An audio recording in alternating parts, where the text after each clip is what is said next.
Selamat datang di Play Podcast by Play Media. Rasa nasionalisme, cinta dengan Indonesia, begitu lain. Nah, menurut gue salah satu yang bisa mengubah Indonesia ini adalah dari segi hukumnya. Selamat datang di Play Podcast by Play Media. Nah, sekarang agak beda ya kondisinya, situasinya ya. Sekarang kita lagi outdoor yang benar-benar outdoor. Ya emang sih podcast kali ini gue pengennya nyantai-nyantai aja gitu, sambil ngerokok, sambil kopi. Nah, ngomong-ngomong kopi, kita lagi ada di Play Coffee and Kitchen, di mana bisa ngopi sambil santai. Nah, kali ini sound crack. Kali ini kita sudah kedatangan tamu dari dunia hukum. Dunia hukum. Mantap nih. Gue sih pribadi penasaran banget ya, pengen ngulik narasumber kita kali ini. Siapa sih dia? Langsung aja kita minta dia perkenalan. Silakan, bro. Halo bro. Halo. Perkenalan. Perkenalan. Gue gak bisa perkenalan. Ya gak apa-apa. Gak, santai. Pertama mungkin thank you dulu nih, udah diundang ke podcast. Sama-sama.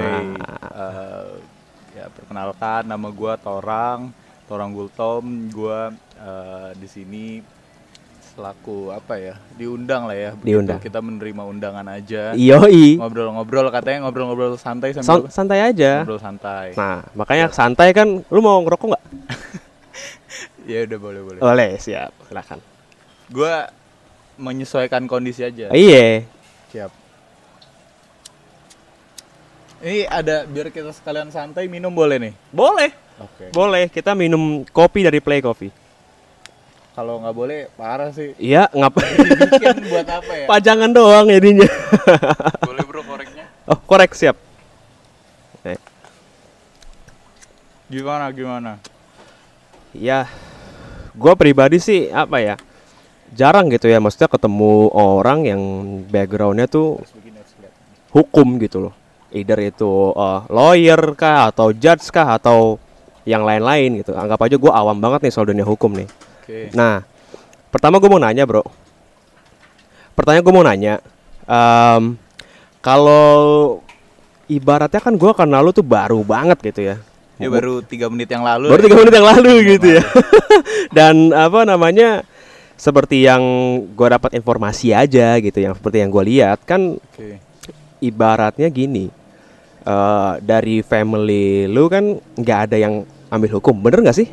Bener ya? Bisa dibilang begitulah. Bisa dibilang begitu. Nah, mungkin ada penerbangan sama perhotelan. Tapi kenapa sih lu pengen ngambil hukum? Kalau gue mau cerita tuh, pertama dulu gue memutuskan gitu ya SMA mau masuk kuliah hukum karena dulu gue ikut organisasi di SMA. Oh gitu. Organisasi Paskibra gitu. Paskibra, oke. Okay. Nah, ya udah di situ gue kayak mempelajari bagaimana rasa nasionalisme, cinta dengan Indonesia, begitu bahasa yang lain. Nah, terus gue mikir di situ. Menurut gue salah satu yang bisa mengubah Indonesia ini adalah dari segi hukumnya. Dari segi hukum, gimana tuh? Idealisnya seperti begitu. Gimana tuh? Ya kayak kalau misalnya kan sekarang kita lihat ya pemerintah kita, regulasi kita, mungkin ya di satu sisi masih ada yang perlu bisa diperbaiki begitu ya. Yeah. Nah dulu gue sebagai anak SMA yang memikirkan mau kuliah apa gitu. Nah gue mikir masuk fakultas hukum tuh salah satu caranya. Iya. Idealismenya seperti itu dulu. Nah tapi kan seiring berjalannya waktu mungkin kan kita tidak menutup bisa ada kemungkinan lain. Jadi bergeser sedikit atau ke kanan sedikit. Nah makanya kalau cerita backgroundnya dulu begitu, kenapa gue mau masuk hukum. Tapi kan ketika udah masuk beda lagi gitu. Beda cerita lagi bro. Idealisnya terpatahkan gak sih ketika kan lu ngomong idealis gitu ya soal tadi lu pengen benerin di kita jadi berat banget ya. Nggak apa-apa lah, kan ini kan berat, santai. Gue pengen nanya, jadi idealis lu itu terpatahkan gak sih ketika lu udah masuk dunia hukum dijebret? Ternyata yang lu pikirin tuh gak sama dengan realita atau gimana? Kalau menurut gue pada dasarnya ya bro, idealisme untuk setiap orang itu ya penting. Masing-masing pasti kita punya idealisme. Pasti. Lu punya.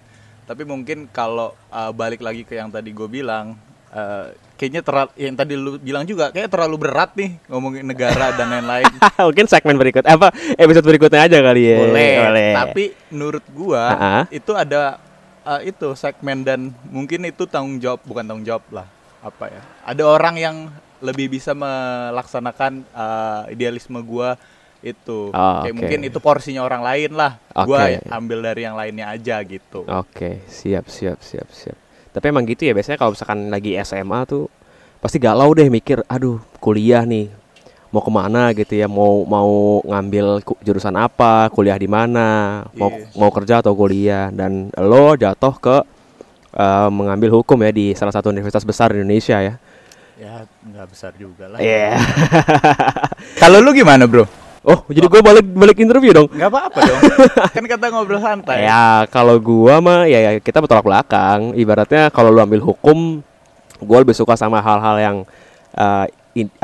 industri digital lah gitu ibaratnya. Tapi itu yang lu pengen dulu waktu dari SMA? Dari SMA memang gue udah ada passion di situ gitu loh. Dari ya ngedit kecil, project-project kayak coba project 50.000, 25.000 gitu-gitu. Jadi kan tumbuh rasa ingin explore gitu. Tapi ya gue salah jalur lah gitu ibaratnya sekarang gitu, dan lagi gue pengen back on track gitu ke yang gue pengen dulu. Ini jadi episode gue loh bro. Apa-apa. Tapi kalau enggak gue nggak minum. Iya bener juga, nggak nyebat ya nanti. Iya. Tapi ini ya maksudnya apa namanya, bener nggak sih bro? Gue pengen nanya, kayak ini curiosity gue pribadi sih gitu ya.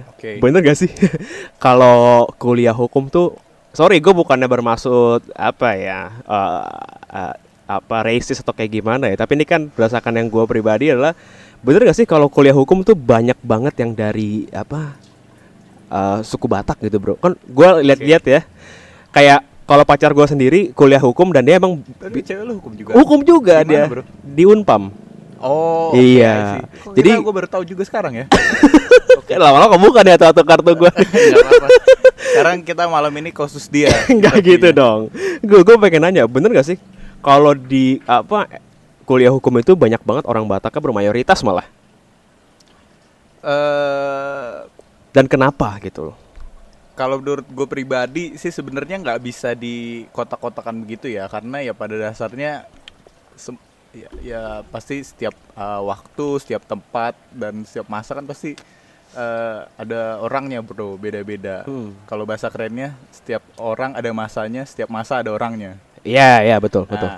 Nah menurut gue mungkin karena track recordnya beberapa di Indonesia khususnya yang di belakang itu, yang kita tahu kayak yang terkenal misalnya let's say Hotman Paris, Masih Tompul, Adnan Buyung Nasution, begitu-gitu yang terkenalnya itu orang Batak semua. Jadi terbentuk image bahwa hukum itu identik dengan orang Batak. Padahal menurut gua nggak juga, banyak juga orang-orang di luar orang Batak yang expert sebenarnya di dalam khususnya bidang hukum itu, yang nggak harus orang Batak, karena itu kan balik lagi kalau dulu senior gue bilang yang penting tuh di hukumnya tuh bagaimana cara melogikakan sesuatu.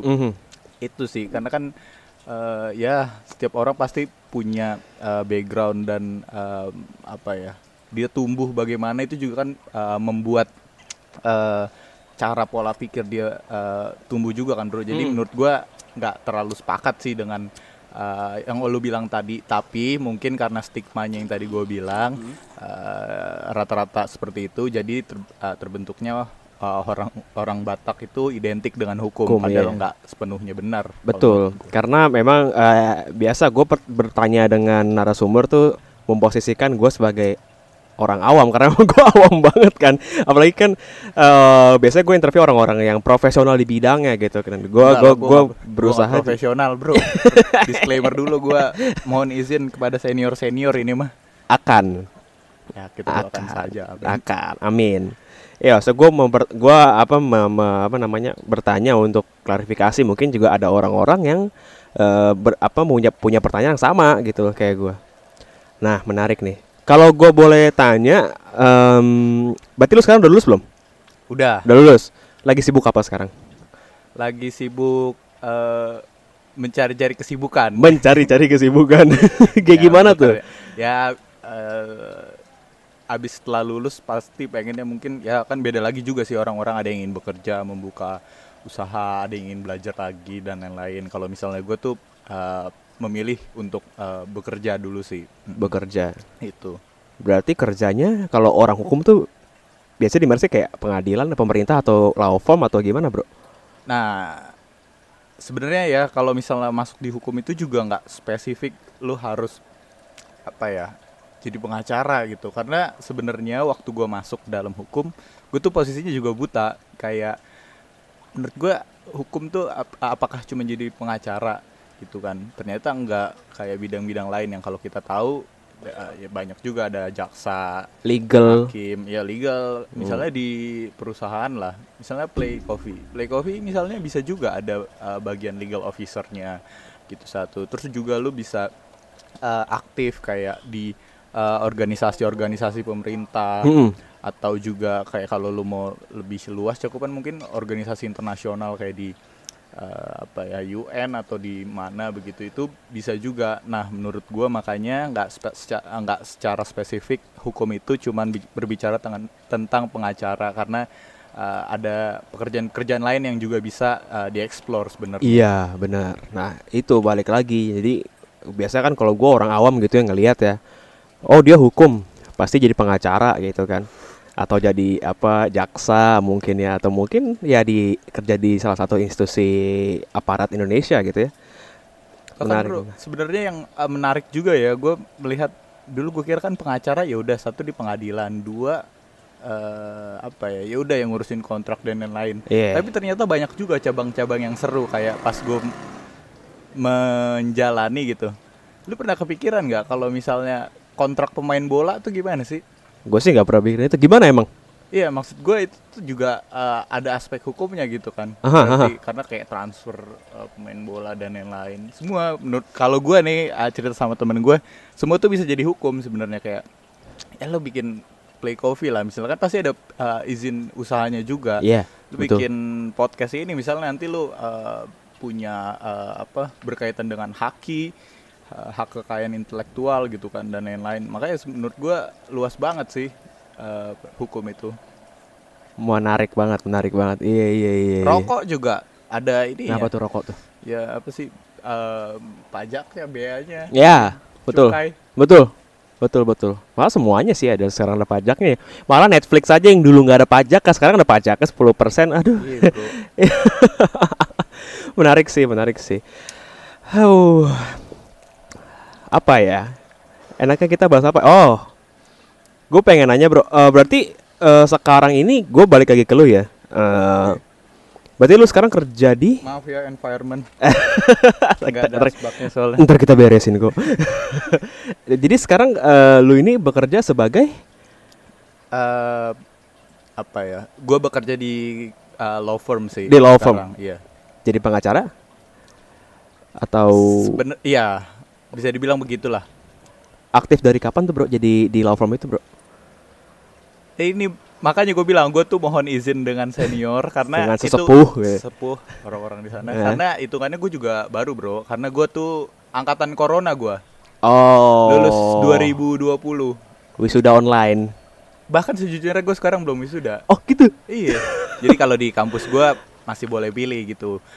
Nah gue rencana nanti lah wisudanya. Tapi ya begitu, gue masih baru banget mencoba untuk menekuni bidang ini karena masih apa ya?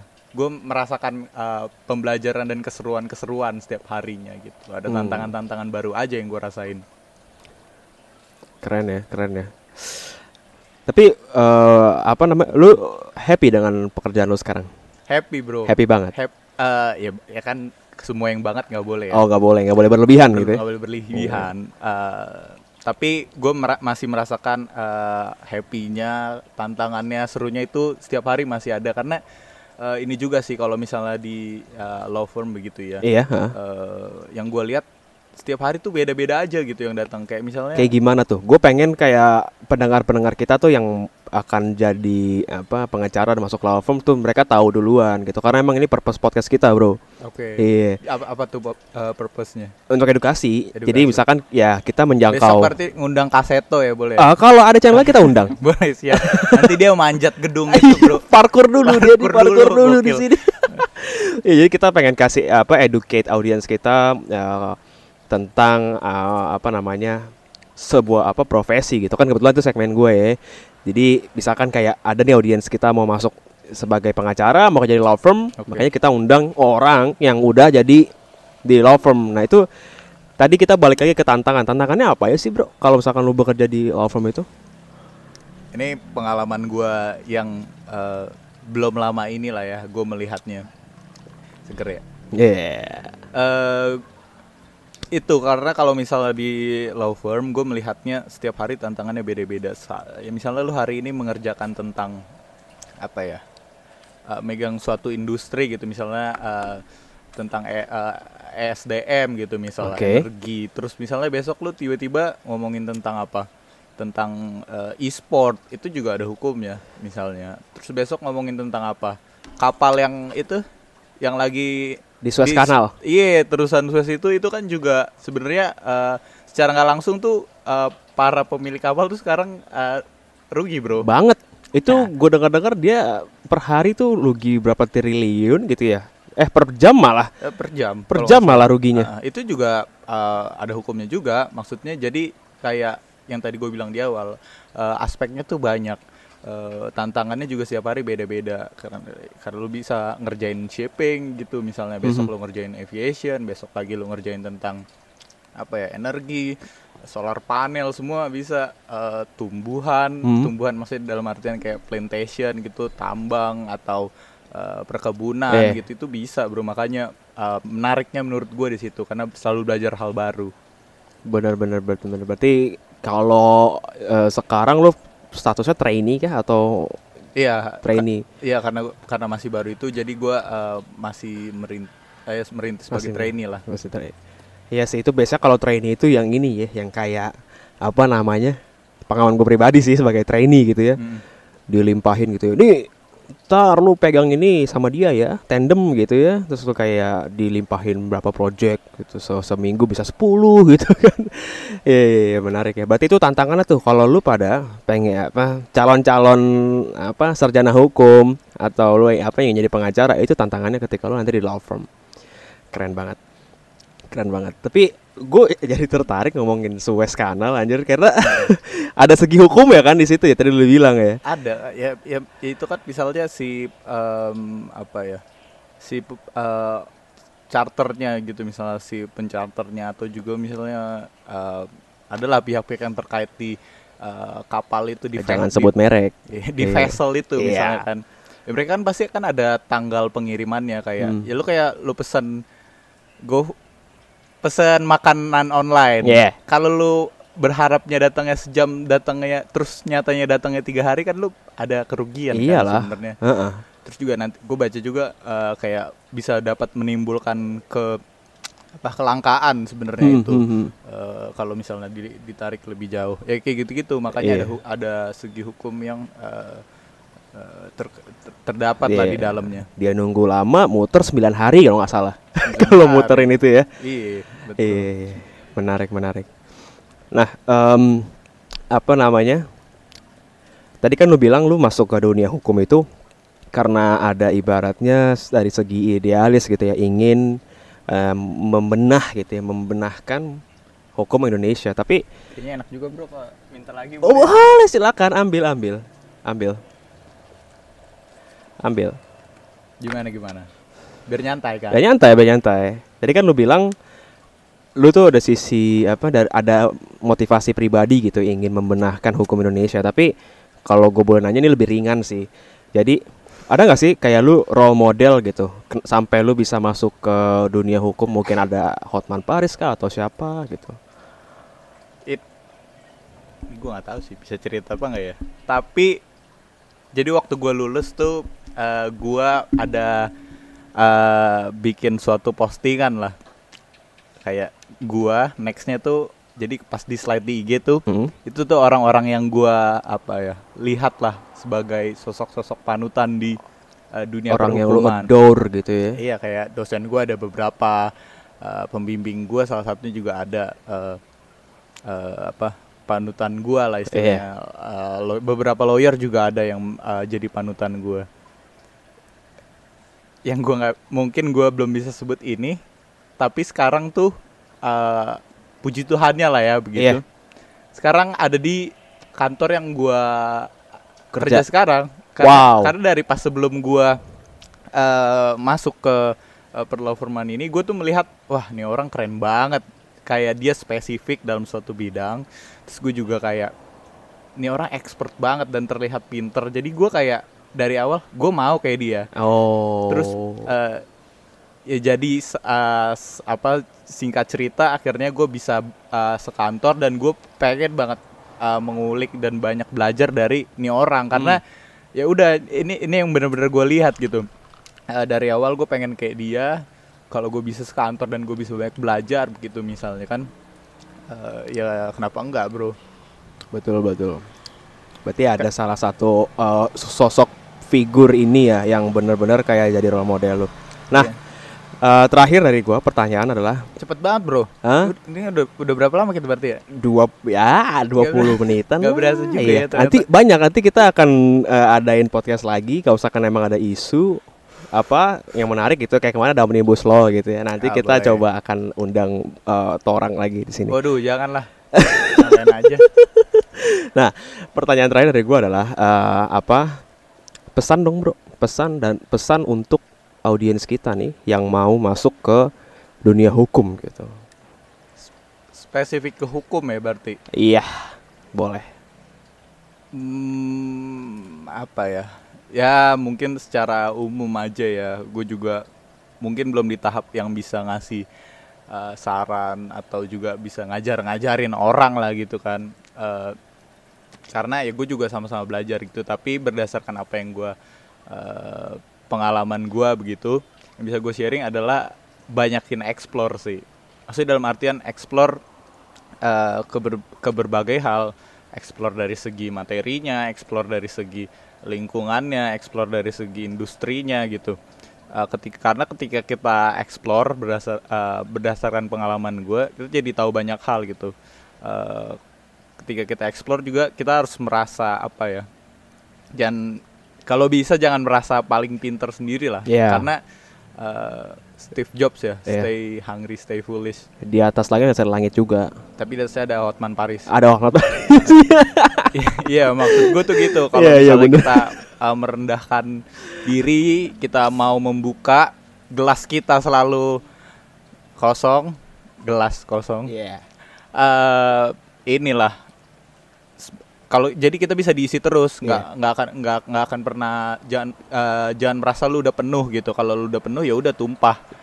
Kalau misalnya lu gelas lu merasa lu kosong, ya lu bakal diisi terus dengan hal-hal baru. Makanya gue bilang explore dalam berbagai hal.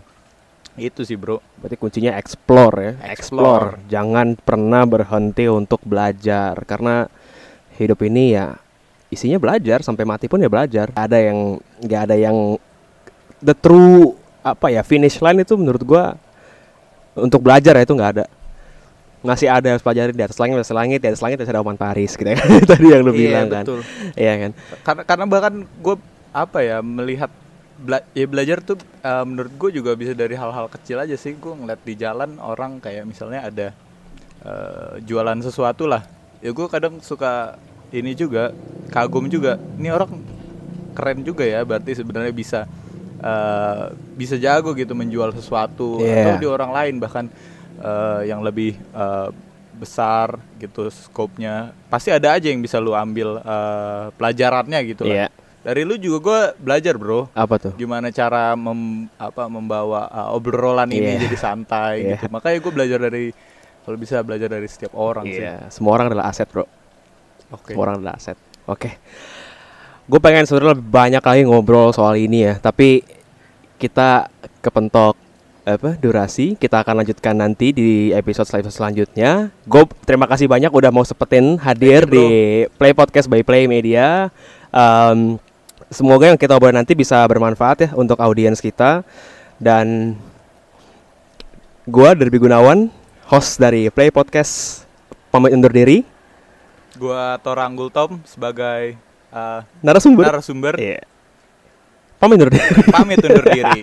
Sampai jumpa di episode berikutnya. Bye bye. Thank you.